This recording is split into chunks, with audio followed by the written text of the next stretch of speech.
Good morning నానా. Good morning Nani. Good morning. పొద్దునే ఎందుకు ఇచ్చిండ్రే దానికి పేపరు మొత్తం గీసి పెట్టింది చూడు. ఓకేనే, ఐఎమ్ గోయింగ్. మా ఒసే బుడ్డి, నీకు ఆడుకోవడానికి ఏదైనా పేపర్ కావాలంటే నన్ను అడుగు. నాన్న చదివే పేపర్ ఎందుకు? అందుకే ఈ పనోళ్ళని ఏడుంచాలా ఉంచాలని చెప్పేది. నేను ఆ పేపర్ తాలుకోలేదక్క. నిజంగానా? నిజమక్క, బామ్మ మీరొట్టు. నా మీద ఒట్టేంది మొదటి నష్టపదానా? అసలే రేపో మాపో పోయేడు దాన్ని. నిన్ను చెవులు వినాలే, తయారవుతారు అందరు కోంపాలు. 1 2 3 4. ఈ ధరణి అంటే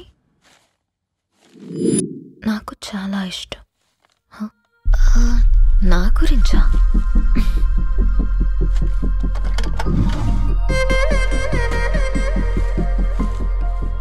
ఐదున్నర అడుగుల సాంప్రదాయం తను,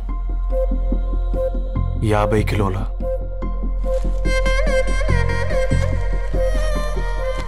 తెలుగుతనం తను, 56 అక్షరాలు గర్వపడే తెలుగు పదం ధరణి.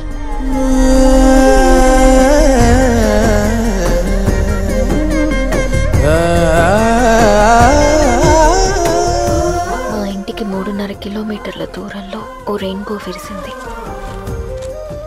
అందుకే 5 ఏళ్లుగా ఇంటికి ప్రతిరోజు వెళ్ళి చూసి గుడ్ మార్నింగ్ చెప్పొస్తున్నాను. హాస్టల్ నుంచి తిరిగి వచ్చిన ఆ అందం మా కాలనీకి అందాన్ని తెచ్చింది.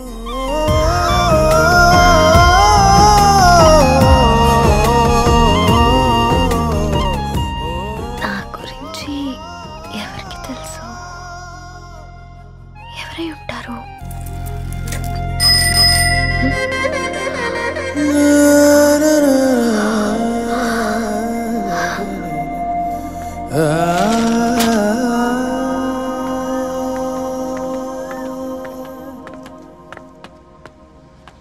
ఏయ్ పేపర్ బాయ్, ఏంటండి?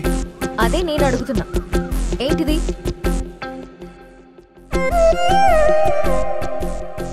నిన్నే. ఐమ్ సారీ అండి. యాక్చువల్గా నాకు ఏదైనా నచ్చితే ఇలా పుస్తకాలు అండర్లైన్ చేయడం అలవాటు.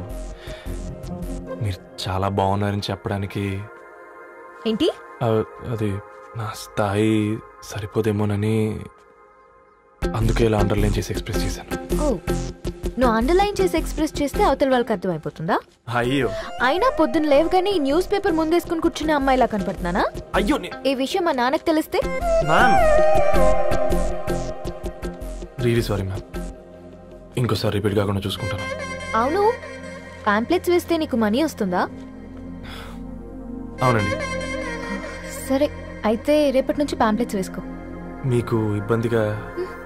పర్లేదులే. సరే.